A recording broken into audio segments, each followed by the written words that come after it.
पतंग से उड़ना सीखो। मकर संक्रांति का त्योहार था। आकाश में ढेर सारे पतंग उड़ रहे थे। एक पतंग उड़कर नीचे की ओर आ रहा था। चिड़िया पेड़ पर अपने घोंसले में बैठी थी, अपने बच्चों को उड़ना सिखा रही थी। चिड़िया के बच्चे उड़ने से डर रहे थे। एक बच्चा बोला, पतंग आ रही है माँ। चिड़िया माँ ने कहा, डरो मत, उसकी डोर को कसकर मुंह से पकड़ लेना। सभी बच्चों ने डोर को मुंह से पकड़ लिया। सबको खूब मजा आया। उड़ते उड़ते मुंह से पतंग की डोर छूट गई। सभी बच्चे अपने पंख फड़फड़ा कर उड़ने लगे। उन्हें खूब मजा आया। अब उन्होंने उड़ना सीख लिया था। नैतिक शिक्षा। डरने से काम का नुकसान होता है। एक बार एक बूढ़ा व्यक्ति मृत्यु के कगार पर था। उनके पुत्र बहुत आलसी थे। बूढ़े ने सोचा, मेरे मृत्यु के बाद उनका क्या होगा? उसने सभी पुत्रों को बुलाया और कहा, मैंने मैदान में एक बड़ा खजाना गाड़ दिया है। कुछ दिनों बाद बूढ़े व्यक्ति की मृत्यु हो गई। तब उनके पुत्रों ने खेत में खजाने की बहुत खोज की, लेकिन असफल रहे। तब गांव के एक बूढ़े आदमी द्वारा उन्हें खेत में बीज बोने की सलाह देने पर उन्होंने कुछ बीज बोए। कुछ समय के पश्चात उन्हें गेहूं की बम्पर फसल मिली। उन्हें ये सोने की तरह लग रहा था। यही बूढ़े आदमी का छिपा हुआ खजाना था। आईना झूठ नहीं बोलता। एक छोटी सी लड़की थी, उसका नाम था परी। वो बात बात पर गुस्सा होती थी। उसकी माँ उसे हमेशा समझाती रहती कि, परी बेटा, इतना गुस्सा करना अच्छी बात नहीं है।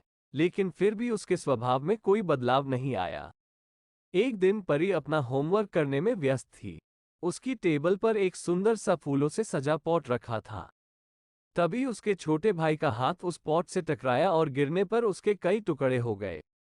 अब क्या? परी गुस्से से बौखला उठी। तभी वहां उसकी मां ने एक आईना लाकर उसके सामने रख दिया। अब गुस्से से भरी परी ने अपनी शक्ल आईने में देखी, जो कि गुस्से में बहुत ही बुरी लग रही थी। अपना ऐसा बिगड़ा चेहरा देखते ही परी का गुस्सा छू मंतर हो गया। तब उसकी मां ने कहा, देखा परी, गुस्से में तुम्हारी शक्ल आईने में कितनी बुरी लगती है, क्योंकि आईना कभी झूठ नहीं बोलता। अब परी को पता चल गया था कि गुस्सा करना कितना बुरा होता है। तभी से उसने गुस्सा न करने का एक वादा अपने आप से किया। एक टोपी बेचने वाला गरीब आदमी एक जंगल से गुजर रहा था। दोपहर का समय था। वो एक पेड़ के नीचे बैठ गया। थकान की वजह से वो उसी पेड़ की छाया में सो गया। उसी समय में कुछ बंदर पेड़ से उतरकर नीचे आए और उसकी सारी टोपियां ले ली। जब टोपी बेचने वाले की आंखें खुली तो वो अपनी टोपियां न पाकर वो चौंक गया। फिर उसने अपना दिमाग लगाया और अपने सिर की टोपी निकाली और नीचे फेंक दी। जब बंदरों ने ये हरकत देखी तो उन सभी ने भी ऐसा ही किया।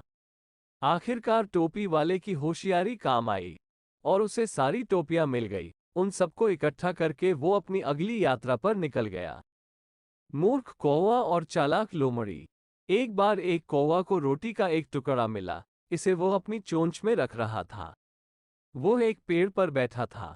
अचानक एक लोमड़ी वहां आई तो उसने कौवे की चोंच में रोटी का टुकड़ा देखा। लोमड़ी बड़ी चालाक थी। उसने कौवे से कहा, आपकी आवाज बहुत ही अच्छी और प्यारी है, कृपया गीत गाकर सुनाएं।